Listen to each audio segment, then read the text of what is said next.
안녕하세요. 저는 딸을 둔 60대 엄마입니다.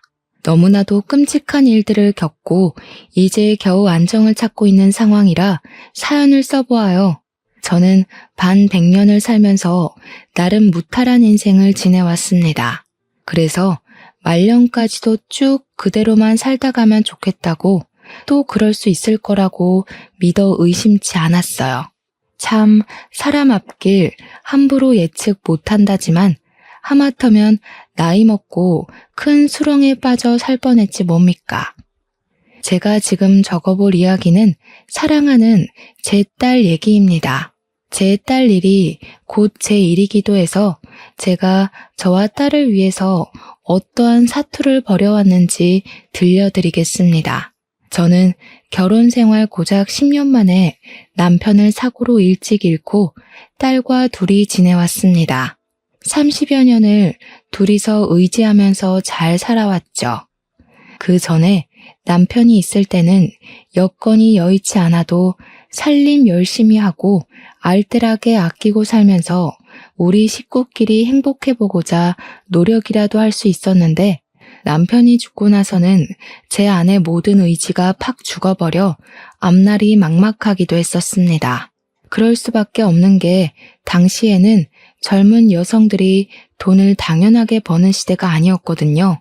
또 제가 글도 가나다라 쓰는 것 말고는 잘 못했고 공부도 한번 배워본 적 없어서 경제활동을 하자니 자신이 너무 없었습니다.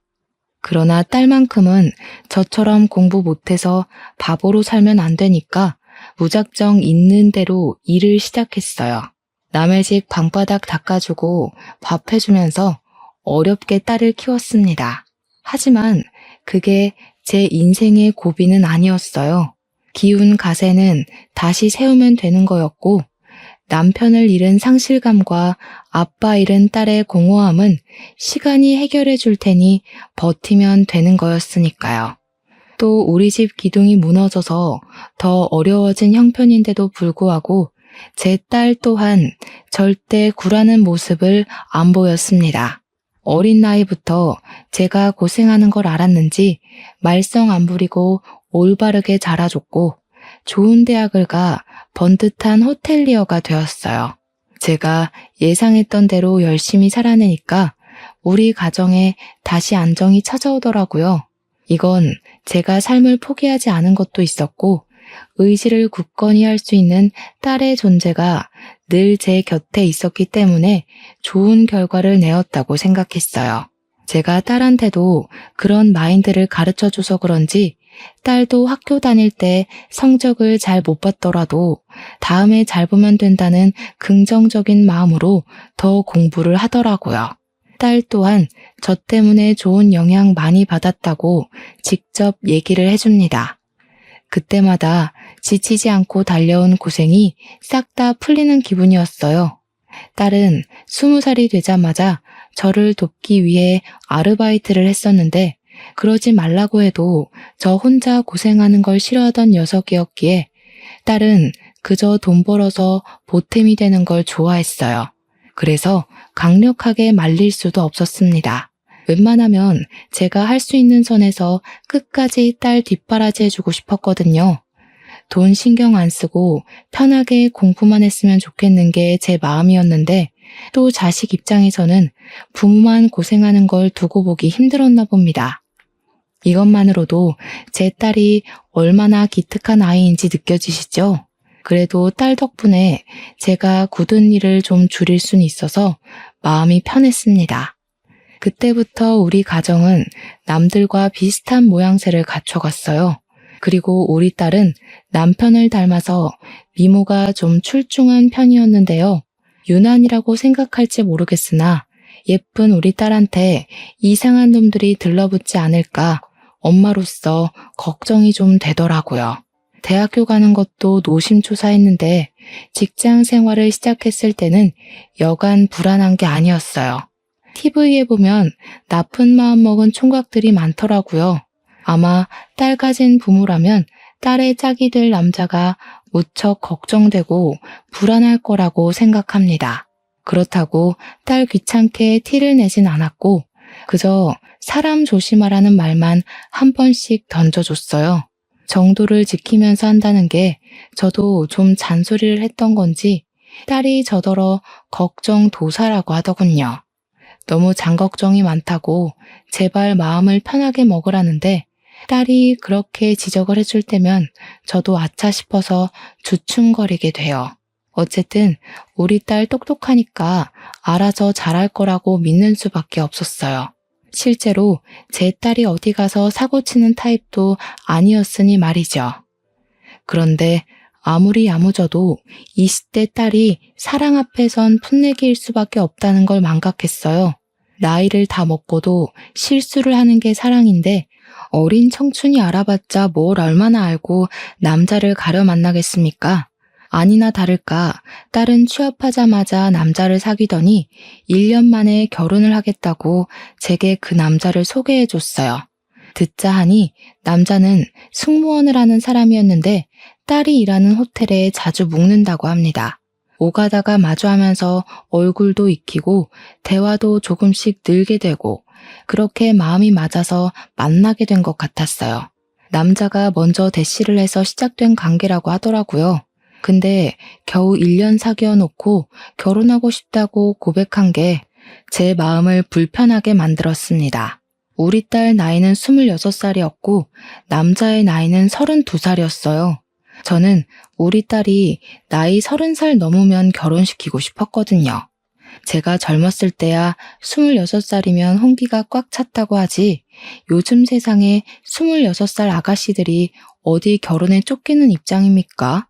그러나 저는 별 말을 할 수 없었어요. 남자를 소개하는 딸의 표정이 너무 행복해 보였거든요. 어머님, 걱정 많이 하시는 것 같아서 말씀드리는데 저 정말 괜찮은 놈입니다. 여태 일해서 모은 돈도 좀 있고 절대 주연이 힘들게 안 할 자신 있어요. 허락해 주세요. 아이고, 누가 들으면 오해하겠네. 둘이 이렇게 예쁘게 만나고 있는데 내가 어떻게 반대를 하니? 지금만 봐도 자네가 우리 딸을 얼마나 행복하게 해주고 있는지 느껴져.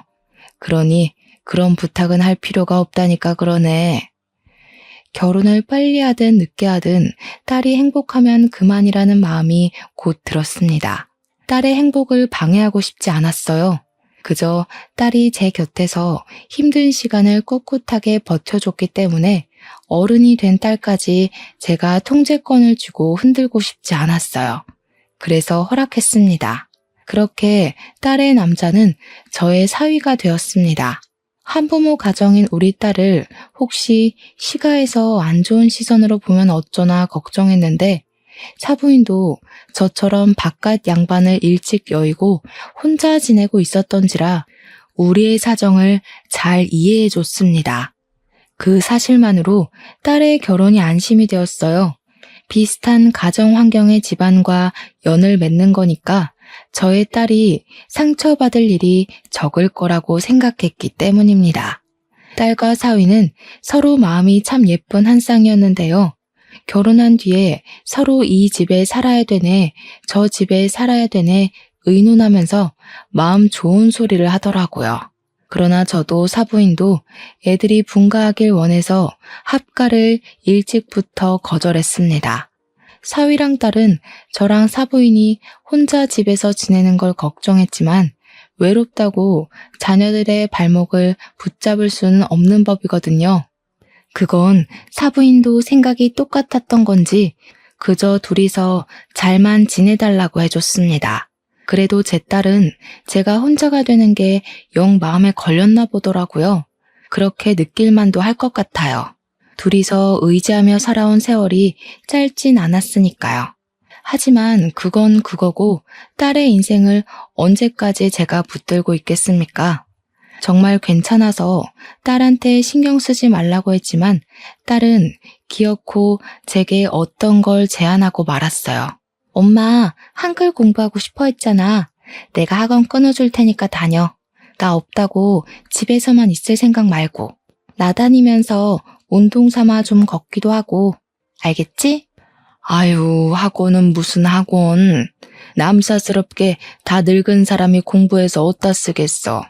너 힘들게 버는 돈인데 괜한 곳에 쓸 생각 말고 적금이라도 하나 더 넣을 생각을 해. 엄마는 엄마가 알아서 잘한다니까. 내가 엄마를 모를까봐? 엄마 나 엄청 좋아하잖아. 나 없으면 보고 싶어서 끙끙 앓을 거면서. 나만 보고 살았으니까 이젠 엄마 하나만 생각하면서 살아보라고. 요즘 세상에 생각보다 즐길 거 많아졌어. 결국 딸은 제게 학원을 등록해줬습니다. 그곳은 저 같은 또래의 어른들이 많은 학원이었어요. 처음에는 딸이 이왕 등록을 해버렸으니 돈이 아까워서 하루 이틀 꼬박 다녔습니다. 그런데 막상 해보니까 하루하루가 알차서 생활이 꽤 나쁘지 않더라고요. 매일같이 살던 딸이 없어서 공허하기도 했는데 학원 숙제하느라 바빠서 그 공허함도 상당히 빨리 사라졌고요. 그래서 딸에게 그 다음 달 학원 수강도 좀 끊어달라고 했습니다. 글을 배우기 시작하니까 굳이 딸한테 전화 연락을 하지 않아도 문자로 가능해서 마음이 편했어요. 그동안은 딸한테 전화할 때마다 애 바쁜데 귀찮게 하는 걸까봐 생각 많이 하고 전화를 걸었습니다. 계속 학원에서 더 많이 배워서 진화로 말하는 것만큼은 문자를 하고 싶은 욕심이 생겨났습니다. 딸은 제가 무언가 다른 목표가 생긴 것에 대해서 자기 일처럼 기뻐해 주었습니다. 엄마한테 드리는 돈은 하나도 안 아까우니까 배우고 싶은 공부가 또 있으면 언제든지 말만 하라는 말까지 해줬어요.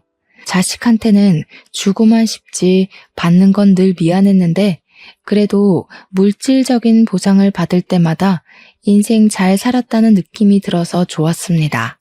참! 그리고 한글을 가르쳐주는 선생님이 명문대학원의 한국어 교육과를 나온 베트남 사람입니다. 처음엔 보고 외국인이 있어서 당황했는데 강의를 듣다 보니 외국인이 어쩜 그리 한국어를 잘하고 한국 문화에 대해 잘하는지 저보다 더 한국 사람 같아서 너무 신기했어요. 또 저처럼 선생님을 좋아하는 어르신들이 많았는데 선생님이 젊은 여성이라 다들 엄마 아빠 같은 마음으로 한국 반찬과 생필품을 많이 챙겨다 줬거든요. 선생님이 굉장히 상냥한 아가씨여서 베트남 간식도 만들어서 수강생들에게 나눠주고 하나하나 숙제도 꼼꼼히 봐주고 하더라고요. 그래서 저도 학원 선생님을 굉장히 좋아했습니다. 타국에서 왔다고 해도 선생님과 제 딸의 연령대가 비슷하다 보니까 외국인이 아닌 딸 같은 마음이 들더라고요. 저는 이 딸 저 딸 챙기느라 바빴음에도 외롭지 않은 삶을 보낼 수 있어서 좋았습니다. 이제 나도 죽을 때가 다 되었구나 라는 생각이 아닌 제2의 인생을 맞은 기분이었어요. 제 인생에서 말년이 가장 행복하고 편하다는 생각이 들었을 만큼 혼자인데도 무난하게 잘 살았습니다. 그럼 무탈한 세월이 한 1년 반 정도가 더 지났을 겁니다. 어느 날 우리 딸한테서 전화가 왔는데요. 다름 아닌 임신 소식인 거 아니겠습니까? 너무 기쁜 소식이었고 또 새로운 인생을 만끽한 기분이었어요. 그래서 그날은 학원을 빼고 딸을 만나러 갔습니다.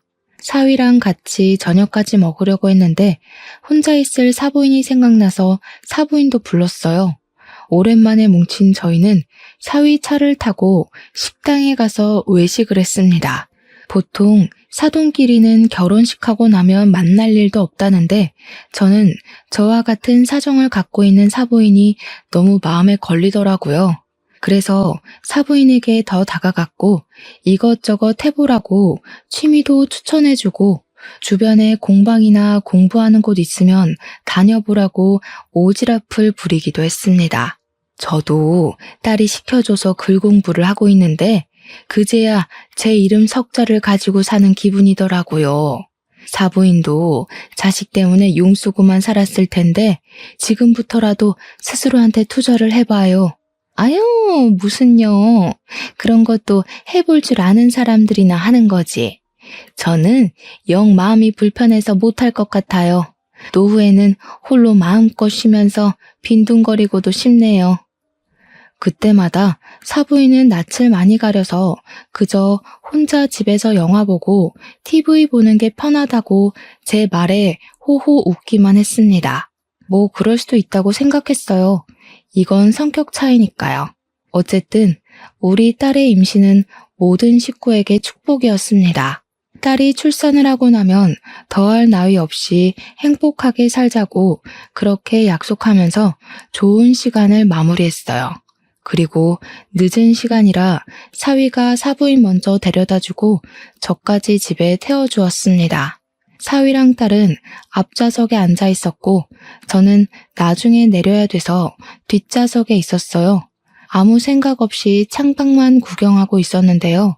은연중에 고개를 돌렸다가 앞좌석 수납 공간을 보게 되었거든요. 거기에 웬 책자가 꽂혀 있더라고요. 그냥 그렇구나 하고 눈길도 뗄 수 있는 건데 어떠한 문구 때문에 눈을 떼지 못했어요.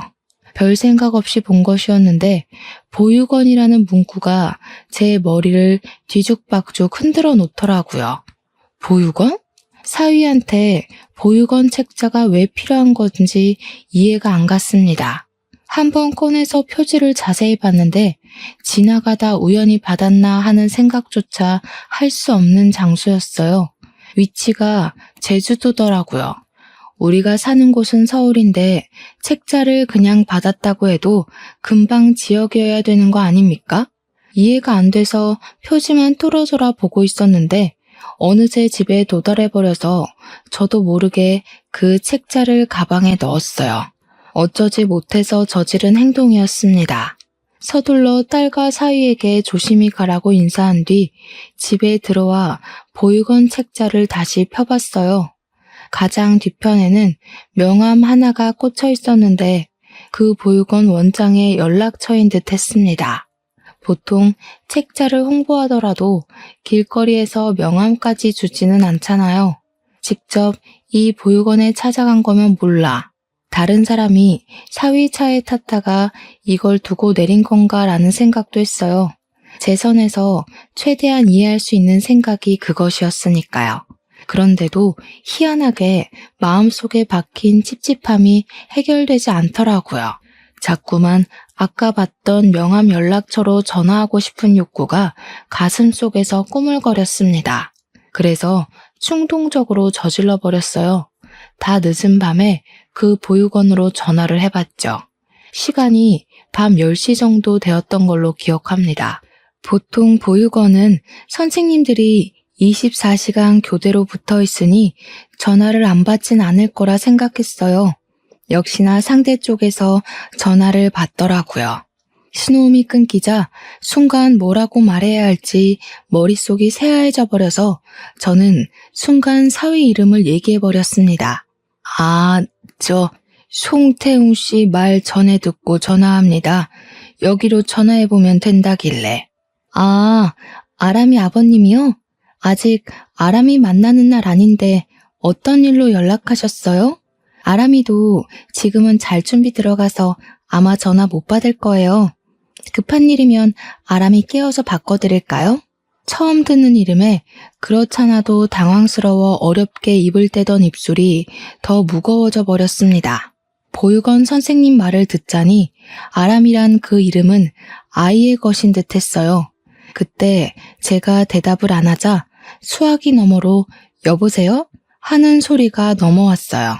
더 시간 끌면 이상하게 생각할 것 같아서 일단 나중에 다시 연락 주겠다고 했고 내가 연락한 걸 절대 아이 아빠한테 알리지 말아달라고 한 뒤 끊어버렸습니다. 전화를 끊자마자 머릿속에서 혼란의 쓰나미가 덮쳐오는 기분이었어요. 분명 보육원 선생님은 제 사위 이름을 듣고 누군가의 아버님이라 불렀습니다. 아직 제 딸 뱃속에 있는 손주는 태어나지도 않았는데 어떻게 제 사위가 누군가의 아버님이 될 수 있는 거죠? 이게 사실이라면 제 사위가 두 집 살림을 하고 있다는 소리밖에 안 되잖아요. 너무 엄청난 사실을 저 혼자 알아버린 것 같아서 대체 이게 어떻게 된 건지 무슨 일인 건지 빠릿빠릿하게 눈치챌 수가 없었습니다. 다만 분명히 의심할 만한 상황이라고는 생각했어요.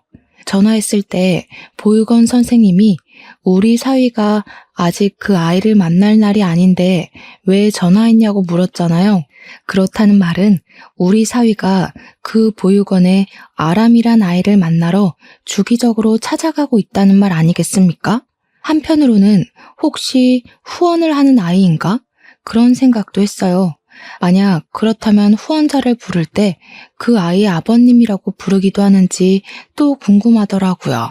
이 부분은 제가 뭘 아는 게 없어서 좀 답답했습니다. 제가 당장 물어볼 수 있는 사람은 딸뿐이었는데 임신을 하고 있는 딸에게는 안정 때문이라도 더더욱 알릴 수가 없었어요. 사실인지 아닌지도 모를 말 때문에 사위와 딸이 다투게 된다면 그것 또한 걷잡을 수 없는 스트레스가 될 거 아닙니까? 저는 그날 밤새 고심하다가 학원 갔을 때 수업 마치고 선생님께 따로 물어봤습니다. 선생님 말로는 아주 어린아이의 경우 후원자가 생기면 간혹 아버지, 어머니라고 불러주기도 한다고 했어요. 그 소리를 듣는데 얼마나 안심이 되었는지 모릅니다. 괜히 말도 안 되는 걸로 사위를 의심할 뻔했어요. 오히려 사위가 좋은 일을 하고 있었는데 왜 이런 걸 우리한테 안 밝히고 몰래 선행하고 있었는지 좀 서운하기도 했습니다. 어쨌든 저는 그날 이후 마음 놓고 우리 딸의 출산일만 기다렸어요. 그렇게 방심을 해버린 사이 저는 딸 출산 후 2개월 뒤에야 믿을 수 없는 사실을 직면하게 되었습니다. 제주도 출장 때문에 집을 비우게 된 사위 때문에 제가 딸 집에 가서 이틀 밤을 자기로 했었어요.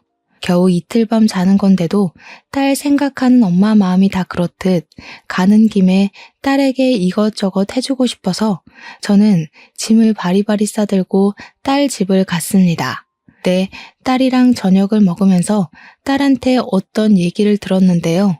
남편이 며칠 전부터 제주도 가서 사는 건 어떠냐고 물어보네. 갑자기 웬 제주도냐니까. 어머님도 제주도 이사 가려고 준비 중이라더라고. 딸은 제 의견을 듣고 결정할 생각이었는지 저보고도 제주도에 같이 가서 살지 않겠냐고 물었습니다. 저는 그 소리를 듣자마자 제주도란 단어에만 꽂혔어요. 문득 제주도 보육원에 그 아이가 떠올랐습니다. 설마 제주도 보육원에 있는 아람이란 아이 때문인가? 싶은 직감이 드는 겁니다. 저는 그제야 딸에게 제주도 보육원에 대해 물어보았어요. 먼 타지로 후원을 하는 거라면 사부인이나 저는 몰라도 마누라인 딸은 알고 있을 거라고 생각했거든요. 혹시 송서방이 제주도에 대해서 다른 말은 한 적 없어? 제주도에 보육원 봉사를 다닌다든지 후원을 한다든지. 당황스럽게도 딸도 사위가 후원이나 보육원 방문하는 걸 들어본 적 없다고 했습니다. 그 말을 듣자 저는 한동안 묵혀두었던 불안감이 다시 기어 올라오는 기분이었습니다. 심지어 딸은 사위랑 연애를 할 때도 보육원 얘기하는 건 못 들어봤다고 했어요. 적어도 부부끼리는 후원 사실을 알렸을 줄 알았는데 딸까지 모르게 숨기고 있었다면 아무래도 후원은 아닌 듯 했습니다. 확실히 이상했죠. 그리고 저는 다시 지난날 기억을 떠올렸어요. 아람이 아버지라고 했던 보육원 선생님 말이 계속 머릿속에 맴돌았습니다. 이렇게 된 이상 이걸 알아볼 수 있는 방법은 제가 직접 보육원을 찾아가는 것밖에 없다고 생각했어요. 저는 결국 다음날 딸에게 학원 가는 척하며 집을 나섰고 제주도 비행기를 탔습니다. 바로 그 보육원을 찾아갔어요. 갔더니 외부인이라도 친절하게 맞이해 주더라고요. 저는 그곳에서 제 사위 이름을 댔고 지난번에 아람이 때문에 전화했던 사람이라고 소개했습니다. 그제야 거기 선생님들이 저를 아는 채 해주었어요. 아람이랑 어떤 관계냐고 묻는 선생님들 말에 저는 내가 누군지, 내 사정이 어떤지, 사위랑 무슨 관계인지 먼저 밝힌 뒤 아람이에 대해 물었습니다. 그러니 선생님들이 갑자기 말해주길 꺼려하더라고요. 저를 이상한 사람 보듯 서로서로 눈치를 보기도 했습니다. 안 그래도 아람이 아버님 곧 오실 거예요. 물어보시는 것들은 저희 입장에서 아람이 아버님 허락 없이 함부로 대답해 드릴 수 없을 것 같아서 직접 물어보시는 게 좋을 것 같네요. 아니요. 제 상황 들으셨으니까 사위놈이 뭘 숨기고 있는지 아실 거 아닙니까? 그놈 내 사위라고요. 나도 모르는 손주가 있다는 건 말이 안 되잖아요. 좀 도와주세요. 이게 어쩌면 아람이를 위한 길일 수도 있다고요. 제가 사정하면서 조르자 선생님들은 결국 백기를 들었고 제게 사위에 대해 알고 있는 걸 얘기해주기 시작했습니다. 일단 아람이란 아이는 사위의 아들이 맞다고 했어요.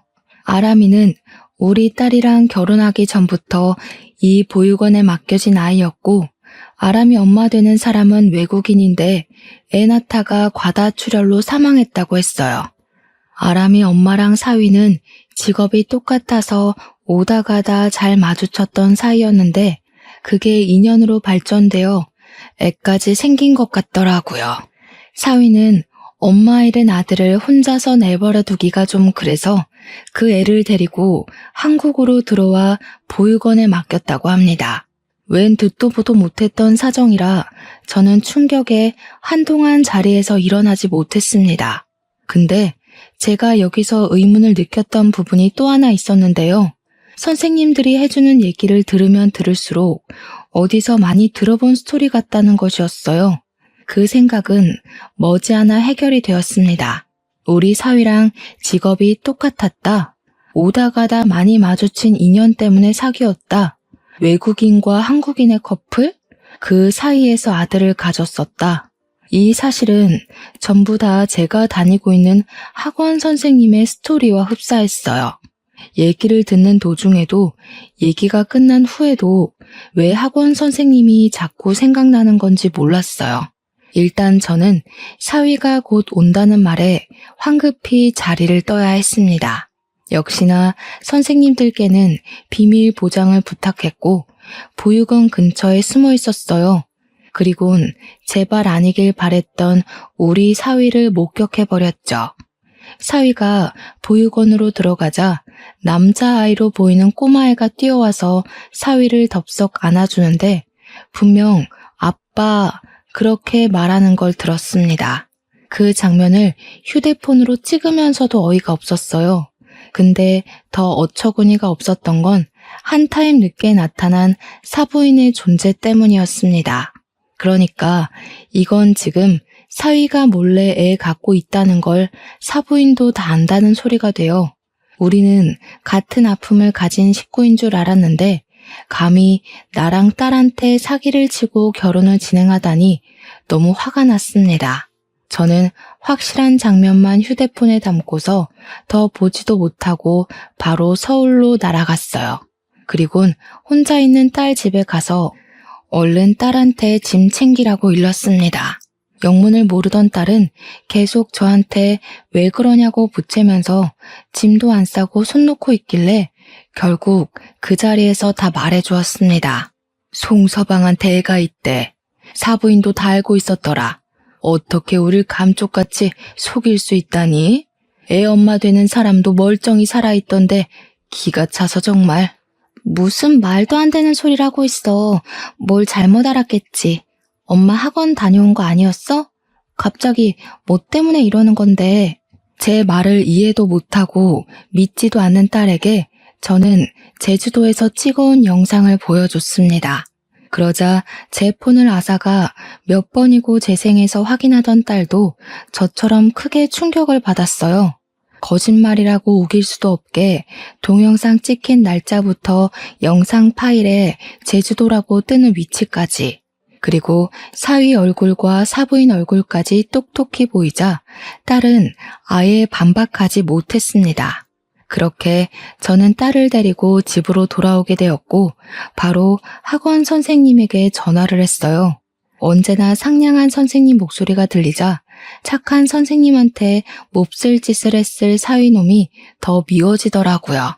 저는 선생님에게 사위 이름을 대면서 아들을 낳았다고 했는데 혹시 애아빠 이름이 송태웅 맞냐고 물었습니다. 그러자 선생님이 깜짝 놀라면서 어떻게 알았냐고 하더라고요. 제 예측이 맞아서 정말 기가 차고 마음이 아팠지만 저는 차근차근 설명을 해주었어요. 선생님은 끝내 울음을 터뜨리고 말았습니다. 그 새끼가 자기 앞날에 우리 아기 존재가 방해된다고 훔쳐갔어요. 제가 그 새끼 조지려고 한국에 들어온 거거든요.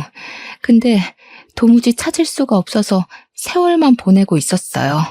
울면서 제게 하소연하던 선생님은 울음을 진정하자마자 분노를 표하면서 당장 우리 사위를 만나고 싶어 했습니다. 그러나 사위를 만나기 전에 태어나서 한 번도 안아보지 못했던 아들 먼저 만나고 싶다 했어요. 저더러 혹시 애가 어딨는지도 아냐는 선생님의 말에 저는 보육원 주소랑 연락처 알려줬고 아람이란 이름을 가진 아이라는 것도 가르쳐 주었습니다. 선생님은 저한테 연신 감사 인사를 하면서 또 한참 울다가 전화를 끊었어요. 선생님이라고 해봤자 우리 딸처럼 나이 30을 바라보고 있는 20대였거든요. 부모님도 돌아가시고 없다고 들었는데 타국에서 고생하는 선생님을 생각하니 마음이 너무 아렸습니다. 그리고 다음날 사위가 집으로 복귀를 했는지 집에 딸이 없어서 전화를 하기 시작했어요. 불티나게 부재중이 찍힌 후에야 딸이 스피커폰으로 전화를 받았는데 사위 목소리가 아주 가식투성이더라고요. 그것에 더 성질난 딸이 하루 동안 사위에게 하고 싶던 말을 참았던 걸 모조리 쏟아냈습니다. 도저히 이해가 안 돼서 그러거든? 어떻게 애가 있으면서 그걸 숨길 수가 있어? 어떻게 멀쩡히 살아있는 마누라까지 죽었다고 뻥치고 애까지 보육원에 버려? 나한테 제주도 가자고 한 것도 그 애 때문이지? 내가 몰랐으면 끝까지 숨기려고 했어? 심지어 어머님까지 한패라며? 여보, 뜬금없이 무슨 소리야? 앞뒤 설명도 안 하고 갑자기 뭐? 애라니. 내가 무슨 애가 있어. 말이 되는 소리래. 그럼 그 동영상은 어떻게 설명할 건데? 당신한테 방금 날린 동영상 있지? 전화 끊고 그거 본 뒤에 변명 제대로 생각해서 다시 연락해. 딸은 그대로 사위의 전화를 끊어버렸습니다. 딸이 제 폰에 있는 동영상을 받아 가서 통화 도중에 사위한테 보냈어요. 아무래도 전화가 바로 안 오는 거 보니까 사위가 딸 말대로 제대로 된 변명이라도 생각해서 연락할 모양인 듯 했습니다. 그리곤 시간이 꽤 흘러도 사위한테서 다시 연락이 오질 않았어요. 변명조차 안 하는 사위에게 더 화가 난 딸은 사위에게 더 이상 기회를 주지 않고 문자로 이혼을 통보해버렸습니다. 그런데 사위가 의외의 방안을 생각해냈더라고요. 그 사실을 바로 사부인한테 얘기했던 건지 사부인이랑 같이 우리 집을 찾아온 거 아니겠습니까? 사부인, 이것 좀 보세요. 우리 아들 이혼한 적 없고 사부인이 보셨다는 애도 호적에 없어요. 그런데 이혼이라니요. 적어도 저희한테 물어보고 확인한 뒤에 결정하셔야죠. 말도 안 되는 사실 가지고 어떻게 멀쩡한 애들 사이를 갈라놔요? 지금 종이 쪼가리 가지고 변명하는 거예요? 그렇다고 제가 본 애가 사위애 아닌 건 아니잖아요. 사위애가 아니라는 걸 증명하려면 가족관계 증명서가 아니라 유전자 검사 결과를 들고 왔어야죠. 사위애가 맞으니까 그 애한테 양육비도 주고 있는 거 아니에요? 도대체 우릴 얼마나 호구로 볼 생각이에요? 그래요. 내 아들애 맞아요. 양육비 주는 게 걸려서 그래요? 그까짓 거 안 주면 그만이에요. 우리 아들이 착해서 그래도 지 씨로 태어난 자식이라고 책임지려고 했던 거라고요. 그 아이는 사부인이랑 며느리가 싫다고 하면 그 길로 끊으면 그만인 관계예요. 그딴 것도 자랑이에요? 어떻게 핏줄을 버린 애만에 함부로 짓거릴 수가 있어요? 이렇게 무서운 사람들인 줄 알았으면 절대 내 딸 안 보냈을 거예요. 다 필요 없으니까 저희 소송할 겁니다. 돌아가세요. 고소할 거란 말에 사부인은 저희에게 애원하던 걸 관뒀고 바로 얼굴색이 돌변해버렸습니다. 상견례 때 봤던 내내 하던 착한 얼굴은 다 사라지고 표독스럽기 그지없는 분위기로 바뀌었어요. 부모나 자식이나 참 매정하네. 부모 없는 애가 불쌍하지도 않아요? 두 사람 말대로라면 우리 아들이 그 애를 갖다 버려야 된다는 건데 그게 도리에 맞는 행동이라는 겁니까? 고상한 척은 다 하더니 진짜 몰상식한 건 당신들이네. 어디다 비교해요? 책임질 짓을 했으면 당연히 책임져야지. 그게 뭐 대단한 일이라고 땅떵거리는 겁니까? 아무데나 싸지르고 애 만든 걸로 모자라 멀쩡히 살아있는 부인까지 죽었다 뻥치지 않았어요? 불쌍한 애를 엄마도 못 만나게 보육원에 숨겨두는 게 더 몰상식한 거 아닌가요? 애엄마라니 이건 또 무슨 소리래? 애엄마 죽었거든요? 지금 보니까 사부인이 말 지어냈는데 선수시구나? 애엄마가 살아있었으면 내가 우리 아들을 왜 장가 보냅니까? 그 애랑 엄마랑 결혼시켰지. 왠지 사부인이 애엄마 죽었다고 우길 것 같았습니다. 그래서 제가 선생님을 이리로 불렀어요. 그날 선생님은 비행기 편이 결항되어 제주도로 가지 못했고 사부인과 사위가 우리 집을 들이닥쳤을 때 제가 몰래 연락을 넣었어요. 선생님은 그렇게 찾고 싶던 애 아빠를 보러 우리 집으로 날아오다시피 찾아왔습니다.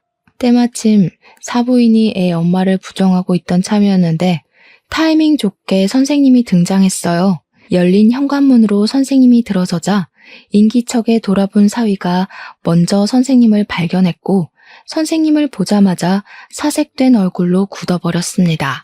그 전까지만 해도 사위는 사부인 뒤에만 숨어서 당당하게 어깨 펴고 있었는데 선생님과 마주하게 되니 그 기세가 한순간에 무장해제되고 말았어요. 선생님은 사위 얼굴을 보자마자 그간 당했던 서름이 폭발했는지 사정없이 사위의 기싸대기를 날려버렸어요. 이 쓰레기 새끼야. 감히 내 아들을 데리고 도망을 쳐? 여태 숨느라 고생 많았겠다. 내가 죽었다고 소문내고 다녔다면서?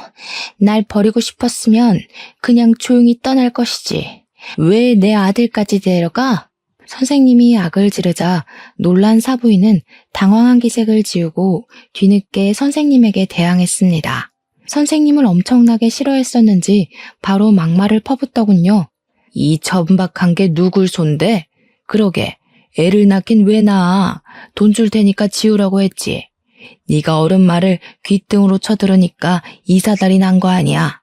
내가 너 이럴 줄 알았다. 우리 아들 앞길 막을 줄 알았어. 너처럼 싼 년이 우리 아들을 넘본 것부터가 주제 넘는다고 생각했는데 기어코 사고를 쳐? 사부인은 기본적으로 선생님이 외국인이라 무시하고 있었습니다. 듣자 하니 사위랑 선생님 사이에서 애가 태어난 후 사위가 당황해서 사부인한테 말을 한 것 같더라고요. 그래서 사부인은 자기 아들이 외국인이랑 사고친 걸 몰래 해결해준다고 사위한테 애 훔쳐라, 애 버려라, 애는 한국 보육원에 숨겨라 등등 이 파렴치한 짓을 시켰던 거였어요. 사부인은 우리한테 화가 난 감정을 외국인 하대하듯 선생님에게 풀었습니다. 선생님을 마구마구 패면서 자꾸 선생님 때문에 사위 앞길 망했다고 원망을 해댔어요. 더 이상 그 모습을 볼 수 없었던 저는 급히 주변에 있는 걸 주워들었고 바로 사부인에게 던져버렸습니다. 마침 제가 던진 게 우리 손주 똥기저귀 갈아놓은 거였더라고요. 기저귀가 날아가는 힘에 못 이겨 풀어졌는데 그 때문에 사부인 머리통에 노란 똥이 덕지덕지 묻었습니다. 냄새로 이물질의 정체를 눈치챈 사부인이 악 비명을 지르며 꼼짝도 못하고 서 있었어요. 그러자 사위가 안절부절 못하면서 이게 뭐 하는 짓이냐고 저한테 성질을 내는 겁니다. 아무리 경우가 없어도 그렇지. 어떻게 사돈되는 사람을 이런 식으로 대하세요? 당장 저희 엄마한테 사과하세요. 무슨 이유가 있든 폭력은 정당화 안 된다고요. 장모님이 이러신 것도 폭력이에요. 사과 안 하시면 저 이거 그냥 못 넘어갑니다. 못 넘어가면? 법으로 따져보자고? 나야 좋지. 나 지금 사기 결혼 당한 건데 당신이 이 똥기저귀 가지고 고소하면 당신이랑 당신 엄마가 사기친 것도 다 불어야 되는 거 알지? 자백할 각오 됐으면 어디 한번 고소해봐. 여보, 알았어. 진정해. 내가 잘못했어. 근데 나 진짜 당신이랑 이혼하고 싶지 않아. 저 여자 사랑한 적 없고 애도 끝까지 책임질 생각 없었어. 당신은 저 여자랑 다르단 말이야. 나 당신한테는 다 진심이었다고. 당신을 믿고 안 믿고는 내 몫이거든? 근데 이미 당신이랑 당신 엄마가 어떤 사람인지 알아버렸는데 어쩌냐? 나 지금 당신 얼굴 마주보고 있기만 해도 치가 떨려. 나더러 앞으로 범죄자를 데리고 살라고? 우리 애 아빠 할머니 될 사람으로 범죄자를 두라고? 그럴 바엔 버리는 게 낫다고 보는데? 사위는 이혼하자는 딸의 말에 똥줄이 탔는지 답답해했습니다. 대체 자기가 답답할 게 뭐 있는지 모르겠네요. 자기 분에 못 이긴 사위가 딸을 붙잡으려고 하자 그건 또 지켜볼 수 없던 저는 쓰레기통에 있는 똥기저귀를 들고 사위 앞에 가서 휘저었어요. 사위가 놀라서 황급히 뒷걸음질 치더라고요. 네 자식 똥인데도 더럽냐? 그러니까 자네가 그 정도밖에 안 되는 거야. 자넨 아빠들 자격이 없어. 결혼을 100번 1000번 해봐라. 너 같은 놈은 여시 같은 엄마 치마폭에서 나오질 말아야 돼. 괜히 다른 집 귀한 딸내미 고생시키지 말고 네 엄마 뒤치다거리나 하고 살아. 이 이상 그들과 말을 섞어봤자 같은 말만 반복될 거라고 생각했어요. 그래서 저는 그 둘을 집에서 쫓아내고자 양손에 똥기저귀 들고서 두 사람을 몰아냈습니다. 문 밖으로 나설 때까지 겁을 주었고 맨발로 뛰쳐나가길래 두 사람의 신발을 발로 차서 바깥에 보내버렸어요. 그리곤 주저앉아 울고 있는 선생님을 달래주었습니다. 용감하게 이혼 통보를 했지만 사실은 크게 상심한 딸도 제가 나서서 위로를 해주었네요. 이 젊은 청춘들이 무슨 잘못이 있겠습니까? 그저 열심히 살았을 뿐인데 못난 놈을 만난 탓에 의도치 않게 삐긋했을 뿐인걸요. 이제 못난 놈이 사라졌으니 우리 딸도 선생님도 험난한 비포장도로 길을 벗어났을 거예요. 그날 저는 선생님더러 우리 집에 자고 가라고 했습니다. 혹시나 사부인과 사위가 괜한 안갚음을 갖고 선생님한테 해코지하면 큰일이잖아요. 선생님은 괜찮다면서 민폐를 끼칠 순 없다고 했지만 저희 딸도 선생님을 붙잡는 바람에 결국 자고 가게 되었죠. 다음 날 선생님이 제주도 공항까지 가는 걸 배웅도 해줬습니다. 그렇게 떠난 선생님은 아들을 찾고 저녁 비행기로 다시 돌아왔어요. 그리곤 저희랑 같이 사돈댁을 사기죄로 고소, 이혼 소송 진행했고 선생님 쪽, 우리 쪽에 양육비 다 떨어지도록 양육비 청구 소송도 했습니다. 저희 딸은 손해배상 청구도 가능해서 위자료를 많이 받았어요. 선생님은 혼인관계가 아니었기 때문에 위자료가 상대적으로 적었는데 야무지게도 한국에서 일하면서 착실히 돈을 모았다고 양육비를 받게 된 것만으로 자기한테는 충분한 보탬이라고 하더군요.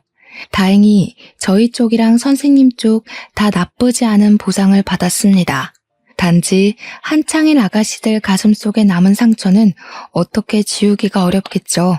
그래도 소송이 끝나고 나서는 서로 웃을 수 있게 되어 얼마나 안심이 되었는지 모릅니다. 사위의 실체를 알았을 때 제 딸 인생이 망해버리는 거 아닌가 싶어서 정말 너무 무서웠거든요. 그 충격적인 일이 이 정도로 마무리된 것도 어찌 보면 행운이라고 생각합니다. 그렇게 한 달이 지난 현재 저희 딸은 물론 손주도 건강하게 잘 지내고 있습니다. 학원도 계속 다니고 있어요. 그리고 아이랑 같이 살게 된 선생님은 제게 너무 고맙다면서 학원 수강을 무료로 듣게 해줘요. 괜찮다고 한사코 말리며 돈을 내려고 해도 선생님은 자기 인생을 구해준 은인에게 감히 돈을 받을 수 없다고 단호하게 말을 하더라고요. 어른 생각하는 마음은 어쩜 우리 딸과 비슷한지 모릅니다. 덕분에 저는 제 딸을 챙기는 것처럼 똑같이 선생님을 챙겨주고 있어요. 명절 때도 혹시 갈 데 없으면 우리 집 오라고 해줬습니다. 그랬더니 고맙게도 정말 우리 집을 찾아와 주더라고요. 선생님이 저를 친정엄마 생각하듯 명절마다 자기 아들을 데리고 오는데 늘 감사하다는 말을 입에 달고 살아요. 감사는 제가 더 감사했죠. 선생님 식구 덕분에 저 또한 명절에 북적거리며 지낼 수 있어서 얼마나 즐거운데요. 저희 딸도 다행히 선생님과 자매처럼 잘 지내고 있습니다. 한때 선생님은 승무원이었고 딸은 호텔리언이 직종도 비슷했거든요. 대화도 잘 통했고 또 둘 다 애엄마다 보니까 육아 정보도 알아서 잘 공유하면서 나름 재밌게 지내고 있어요. 저는 얼떨결에 손주가 둘이나 된 셈인데 마치 대가족이라도 된 것처럼 집안 조용할 날이 없어요. 그런데 그게 좋네요. 여유가 되면 반려동물도 분양받아 볼까 생각 중입니다. 아무튼 하마터면 큰일 날 뻔했던 딸 인생과 제 인생이 우여곡절 끝에 낭떠러지를 피했다는 얘기 잘 해주셨으니까요. 아마 올해 오늘 다 갖다 쓴 게 아닌가 싶습니다. 앞으로는 행복한 일만 있겠죠. 여러분들 앞날만큼은 부디 낭떠러지 구간이 적기를 바랍니다. 긴 사연 들어주셔서 고맙습니다. 행복하세요.